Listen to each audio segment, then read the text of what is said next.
मंच पर उपस्थित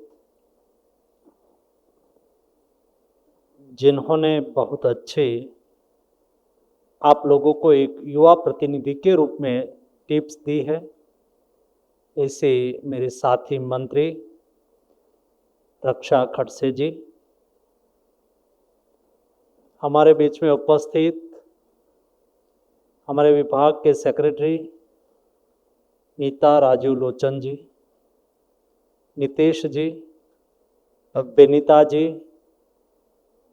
समग्र देश से अलग अलग स्टेट से आए हुए मेरे एनएसएस के युवा साथीगण, भाइयों एवं बहनों, दोस्तों, आप अभिनंदन के अधिकारी हैं।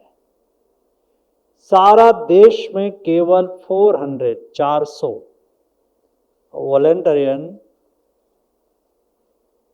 हमारे 15 अगस्त के अवसर पर रेड फोर्ट से भारत सरकार के निमंत्रण के अधिकारी बने हैं।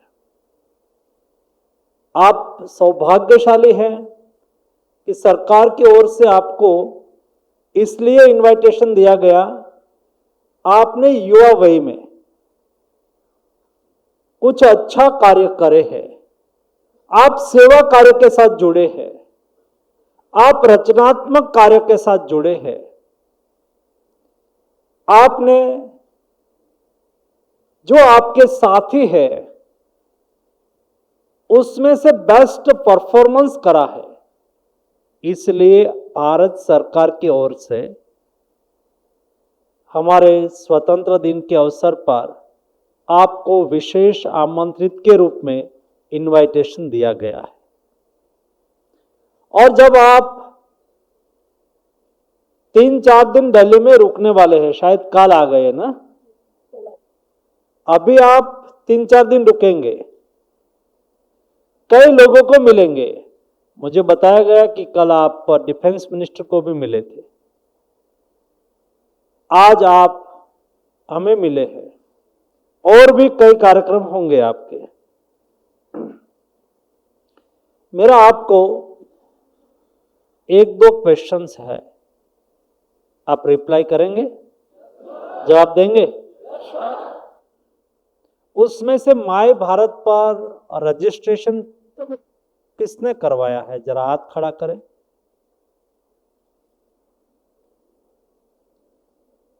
लगभग सभी ने करवाया है। 20% बाकी लगते हैं, वो तुरंत ही माय भारत में जाके रजिस्ट्रेशन करवा देना है। आप में से अच्छी पढ़ाई करके ऑफिसर किसको बनना है? वाह, नेताजी सभी को ऑफिसर बनना है। अच्छा, नेता किसको बनना है? नेता बनना है? कितने लोगों को बनना है? देखो, चुनाव लड़ने की हिम्मत नहीं है। चलिए, ऑफिसर बनना, नेता बनना, यानी कि आपको सफलता को पाना। कोई भी क्षेत्र में सफल होने के लिए आपको मेहनत करनी पड़ती है। यहां संचालक बता रहे थे कि मंत्री जी ने 3 टिप्स दी इंटरनेशनल यूथ डे के अवसर पर। मेहनत करो, कमिटमेंट और डेडिकेशन से मेहनत करो, सफलता पाओगे। दोस्तों, सफलता के लिए हमें युवावस्था में एक मंत्र हमेशा याद रखना होगा। सफलता कभी रास्ते पे नहीं होती है। सफलता के लिए बहुत कुछ करने की भी आवश्यकता नहीं होती है, लेकिन सफल होने के लिए, जिंदगी में कुछ करने के लिए, व्यक्ति विशेष बनने के लिए लोग ने आज आपको भारत सरकार ने आपको इनवाइट करा है 15 अगस्त के स्वतंत्र दिन के अवसर पर उपस्थित रहने के लिए, प्रधानमंत्री जी के संबोधन को सुनने के लिए। ये आपके लिए सौभाग्य की बात है। आप व्यक्ति विशेष के रूप में यहां युवावस्था में निखर के आए हैं, लेकिन भविष्य में आपको अपना जीवन को बनाना है। सफल व्यक्ति के रूप में सार्वजनिक जीवन में आपका स्थान बनाना है। तो दोस्तों, कठिन परिश्रम आपको करना होगा। कठिन परिश्रम के साथ आप में से सभी लोगों को, दोस्तों अभी तो सोशल मीडिया का समय है, इसलिए हम मोबाइल के उंगली के टेरवे पे दुनिया को घुमाते हैं, देखते हैं। उससे पढ़ाई छूट रही है। पढ़ाई means not only for syllabus. Syllabus तो ठीक है, आप पढ़ भी लेंगे होंगे, ट्यूशन भी कर लेते होंगे, अच्छा परसेंटेज भी ला लेते होंगे। आप आपकी स्कूल की लाइब्रेरी में जाते हैं क्या? आपको आपकी स्कूल की लाइब्रेरी में जाना है। आपको रेगुलर न्यूज़पेपर पढ़ना है। सभी युवाओं को ये आदत होनी चाहिए न्यूज़पेपर पढ़ने की।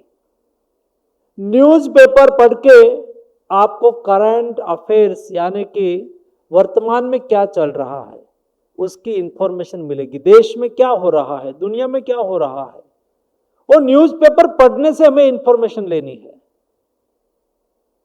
दूसरा दोस्तों, हमें स्वच्छता का आग्रही बनना है। स्वेच्छाग्रही, स्वच्छता का आग्रही, स्वेच्छाग्रही बनना है। हमें एक युवा लीडर के रूप में संदेश देना है। हमारे अगल बगल में कोई जगह पे एक तो हमसे पोल्यूशन नहीं होना चाहिए, कचरा नहीं फेंकना चाहिए। हमें प्लास्टिक का अपने जीवन में कम से कम उपयोग हो उसके लिए प्रयास करना है। और उपयोग करा तो भी आपने किया हुआ प्लास्टिक का उपयोग उचित स्थान पर डस्टबिन में ही डालना है। आप लोगों ने देखा होगा 2018 में 15 अगस्त को प्रधानमंत्री रेड फोर्ट से ध्वजवंदन करके भाषण करके जब नीचे आए, आप जैसे बच्चे लोगों को मिल रहे थे, उस वक्त कुछ प्लास्टिक का कुछ कचरा नीचे पड़ा था, उन्होंने लिया और अपनी जेब में रख दिया। एक डिसिप्लिन है। आप स्वच्छता का आग्रही होंगे दोस्तों, आप में ऑटोमेटिक डिसिप्लिन आ जाएगी। व्यक्ति के जीवन में सफलता के लिए डिसिप्लिन बहुत जरूरी होती है। डिसिप्लिन यानी कि कहाँ जाना, कहाँ नहीं जाना, क्या खाना, क्या नहीं खाना, बड़ों से कैसे व्यवहार करना, आजू बाजू में स्वच्छता का कैसे आग्रही होना, कैसे खड़े रहना, किसी के साथ कैसा व्यवहार करना, आपके परिवार में कैसा व्यवहार करना, ये सब it is one part of discipline. दोस्तों, जीवन में सफल व्यक्तियों का जीवन चरित्र जब आप पढ़ेंगे, लाइब्रेरी में आपको दूसरा काम ये ही करना है और ये भी करना है। दोस्तों, भाषण देना बहुत सरल होता है। कोई भी व्यक्ति मंच पर आके मुझे इतना कागज दे दिया मेरे ऑफिस वालों ने, तो मैं इतना कागज पढ़ के 1 घंटे का भाषण दे सकता हूं। भाषण देना बहुत सरल है, कोई बड़ी बात नहीं है। लेकिन भाषण प्रेरणा तब देगा जब भाषण में जो आप बोलेंगे वो आपको स्वयं को आत्मसात करना होता है। यानी कि महात्मा गांधी ने कहा था, मेरा जीवन ये मेरा संदेश है। आप किसी को संदेश देना चाहते हैं, आप किसी को कुछ टिप्स देना चाहते हैं, तो पहले आपको अपने जीवन में उसको चरितार्थ करना होगा, अपने स्वयं को उसको अपनाना होगा, तब आप दूसरे लोगों के लिए एग्जाम्पल बन पाओगे। और इसलिए पढ़ना किसको? दोस्तों, मैं मेरे गांव से 22 किलोमीटर दूर एक सेकेंडरी स्कूल थी, तो वहां पढ़ने जाता था। तो सुबह में गांव में तो यही स्थिति होती है, और हमारे समय में ट्रांसपोर्टेशन की बहुत कुछ व्यवस्था नहीं थी, और परिवार इतना समृद्ध नहीं था कि मुझे हॉस्टल में रख के पढ़वा सके। तो मेरे गांव से सुबह में मुझे 8 बजे एक पब्लिक ट्रांसपोर्ट की बस मिलती थी। 22 किलोमीटर दूर एक सोनगढ़ गुरुकुल करके स्कूल थी, वहां मैं पढ़ने के लिए जाता था। 8 बजे बस में बैठता था, 9 बजे में पहुंच जाता था और 11 बजे की स्कूल हुआ करती थी। तो 2 घंटे का मेरे पास समय था और मैं हर बार जाता था बस स्टेशन से मेरी स्कूल तक, तो रास्ते में गांधी ज्ञान मंदिर ऐसा करके गांव की सार्वजनिक पुस्तकालय, सार्वजनिक लाइब्रेरी मैं हर दिन देखता था। तो एक दिन मैं 8वीं कक्षा में पढ़ता था, तो धीरे से लाइब्रेरी में गया। लाइब्रेरी में हर दिन जाता था। धीरे धीरे मैं वहां न्यूज़पेपर पढ़ने लगा।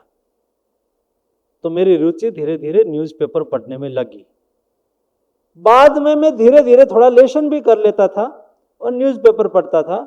बाद में वहां पर कई वीकली न्यूज आते थे, कई वीकली बुक आती थी, कई पाक्षिक 15 दिन में आने वाली बुक आती थी।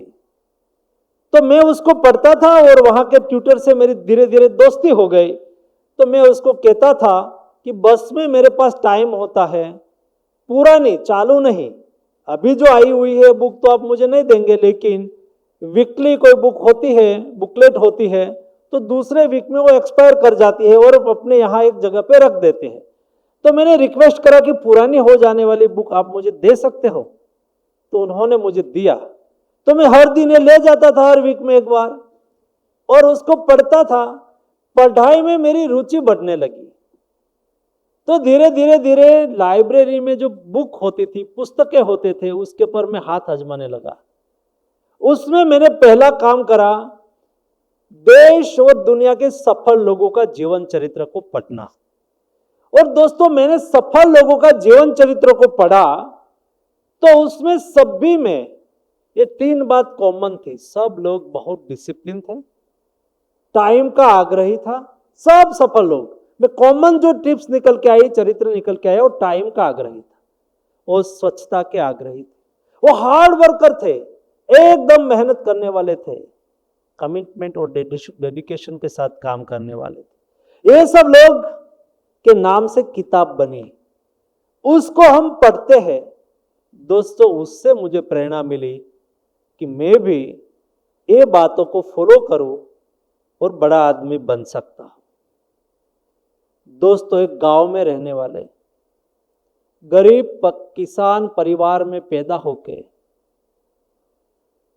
एक व्यक्ति भारत सरकार का मंत्री बन सकता है। आप में से भी मैं ऐसे कई ऑफिसर देख रहा हूं, आप में भी मैं कई लीडर देख रहा हूं, आप में भी मैं कई प्लेयर देख रहा हूं।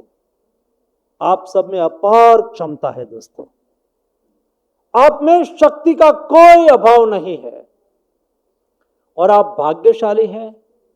आप ये समय में हैं जिस समय में मोदी जैसी गवर्नमेंट है, जिस गवर्नमेंट ने पिछले 10 साल में देश के युवाओं को अपने इच्छा के अनुसार विकास करने के लिए, प्रगति करने के लिए उसको पंख दिया है।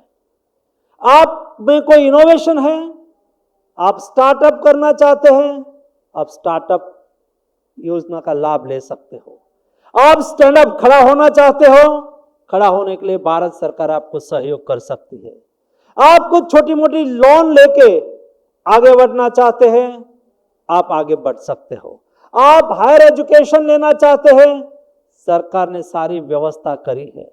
आप अच्छा प्लेयर बनना चाहते हैं तो मोदी जी ने खेलो इंडिया योजना चलाई है, जिसमें युवा काल से ही टैलेंट का आइडेंटिफिकेशन करके उसको युवाओं को जिसमें अच्छी स्किल है खेलने की, उसको हॉस्टल की सुविधा देना मुफ्त, उसको सारी व्यवस्था करना, उसको नेशनल इंटरनेशनल गेम्स में पार्टिसिपेट करने के लिए सुविधा उपलब्ध कराना, दुनिया में जाके उसको ट्रेनिंग करनी है या तो दुनिया में जाके उसको कंपटीशन करनी है, उसके पीछे सरकार खड़ी रहती है।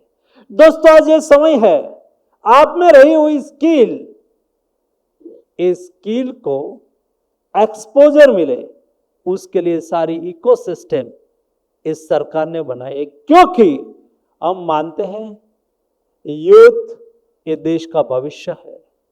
और आज आप यूथ है, युवा है, तो युवाओं को मोदी जी ने चैलेंज भी दी है। हमें 2047 में विकसित भारत बनाना है, डेवलप्ड कंट्री बनाना है। आप विकसित भारत, डेवलप्ड कंट्री के नागरिक के रूप में आप जब 2047 में खड़े होंगे, तब भारत विकसित होंगे, डेवलप्ड कंट्री होंगे। डेवलप्ड कंट्री के नागरिक के रूप में एक देश को देखने के लिए हम सब लोगों को परिश्रम का, पुरुषार्थ की पराकाष्ठा करना है, और पराकाष्ठा करके हमें सफलता को पाना है। युवा परिवर्तन भी कर सकता है, युवा परिवर्तन के लाभार्थी भी होता है। जो परिवर्तन विकसित भारत के रूप में देश में आएगा, इसके लाभार्थी कौन होंगे? दोस्तों, उसका सबसे पहले लाभार्थी मेरे सामने बैठे हुए युवा लोग होंगे, और आपकी न्यू जनरेशन, यानी कि हमारी न्यू जनरेशन, ये परिवर्तन के लाभार्थी होंगे। और इसलिए दोस्तों, हमें कमिटमेंट और डेडिकेशन के साथ जब काम करोगे, तब हमें नेशन को ध्यान में रखना चाहिए। नेशन फर्स्ट, देश पहले। और देश पहले की अवधारणा हमारा स्वयं का विकास के लिए हमें प्रेरित करेगी। सोशल सर्विस के लिए भी हमें यही अवधारणा प्रेरित करेगी। दोस्तों, देश अलग टाइप का देश है। दुनिया का अपना अपना मॉडल हो सकता है, लेकिन भारत का अपना मॉडल है। हमारे यहां सर्विस, सेवा, ये हमारा संस्कार है। एक दूसरे के साथ खड़े रह जाना, और कोई दिक्कत में होते हैं तो भारतीय लोग सबसे पहले, उसके पास कोई, दुनिया में तो एसओपी होती है कि भाई चलो रोड पे एक्सीडेंट हुआ है, तो उसमें एक नंबर दिया हो, उन नंबर पे कॉल करना। उन नंबर पे कॉल करा तो 10, 15, 20 मिनट में एम्बुलेंस वहां पहुंचेगी। एम्बुलेंस पहुंचेगी तब इलाज होगा। लेकिन नागरिक क्या करेगा? वो 108 या तो जो भी नंबर है, नंबर पे कॉल करके छूट जाएगा। हमारे यहाँ रोड पे एक्सीडेंट हुआ हो और आपकी गाड़ी उसके पीछे है, आप कॉल तो करेंगे ही करेंगे, लेकिन पहले क्या करेंगे? ये एक्सीडेंट में जो इंजर्ड हुआ है, उसको पहले वहां से उठाएंगे। आप ना उसको जानते हैं, ना आपको उससे कोई परिचय है, पहले उठाएंगे, आपकी गाड़ी में रखे डालेंगे, और आपकी गाड़ी सीधी कहां जाएगी? हॉस्पिटल। आप उसको सीधा हॉस्पिटल लेके जाएंगे। हॉस्पिटल में बैठे हुए डॉक्टर, वो उसको पॉलिसी है, इंश्योरेंस पॉलिसी है, नहीं है, उसके पास पैसा है, नहीं है, कौन है, उसके कोई गार्डियन यहाँ हाजिर है, नहीं है, ऐसा कुछ नहीं देखेंगे। वो पहले उसको ट्रीटमेंट दे देंगे, क्योंकि उसके मन में सेवा भाव है, और उसको घायल हुआ है, उसकी पहले सेवा करो, और उसको वहां ट्रीटमेंट कर देंगे। बाद में उसके जेब में कुछ आई कार्ड बाई कार्ड होगा तो उसकी फैमिली को वो कॉल करेंगे। दोस्तों, सेवा ये हमारा संस्कार है, और इसलिए ये संस्कार के आधार पर हम हमारे देश के इश्यू को एड्रेस करेंगे तो हम उसमें सफलता पाएंगे। फॉर एग्जाम्पल दोस्तों, देश में कोविड आया, सारी दुनिया में कोविड आया, डेवलप्ड कंट्री में भी कोविड आया, और डेवलपिंग कंट्री में भी कोविड आया। और जब मैं ये समय में हेल्थ मिनिस्टर था, तो मैं सारी दुनिया से बात करता था, तो दुनिया मुझे कहती थी कि इंडिया में जितना मृत्यु होगा, उससे दुनिया का फिगर तय होगा। और उसके मन में ऐसा ही था कि India is a big country, huge diversity, 1.4 billion population, ये देश कोविड मैनेज कर ही नहीं पाएंगे। लेकिन हमारे प्रधानमंत्री जी ने हमारी विरासत से प्रेरणा लेके, हमारा मूल संस्कार के आधार पर सारे विषय को हैंडल करा, कोविड को हैंडल करा। उन्होंने क्या करा? पहले सभी को कहा कि हम हमारे देश के corona warriors, doctors, nurse, paramedic staff, उसको सेवा करना है, उसकी जिम्मेवारी बढ़ गई है, तो उसका हौसला बढ़ाने के लिए थाली बजाई, 3 क्लिप्स लगाई, बजाई।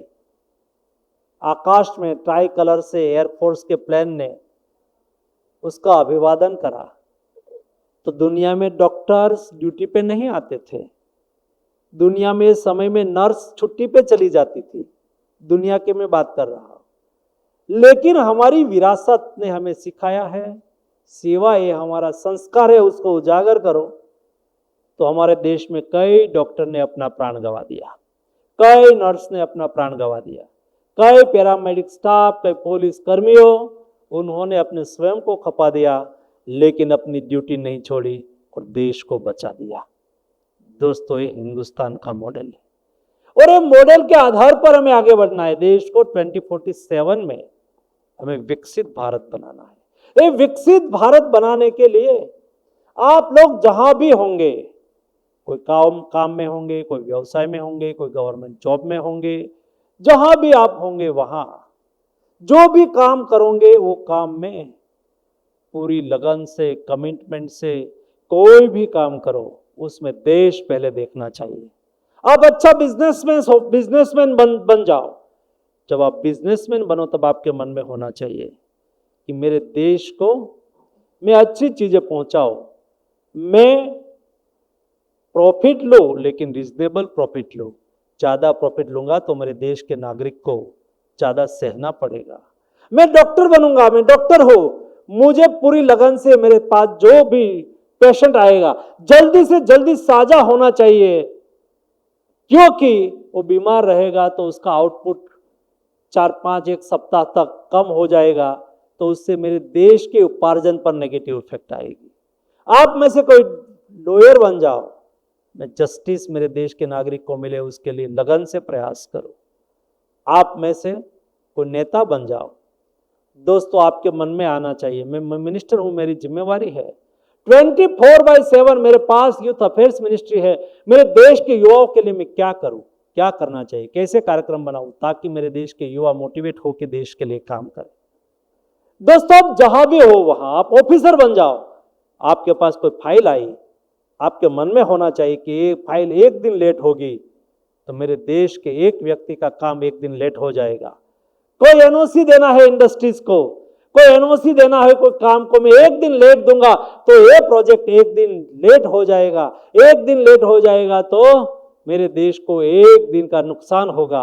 अब भाव आपके मन में जब आएगा, ये तब आएगा जब नेशन के प्रति आपका कमिटमेंट बनेगा।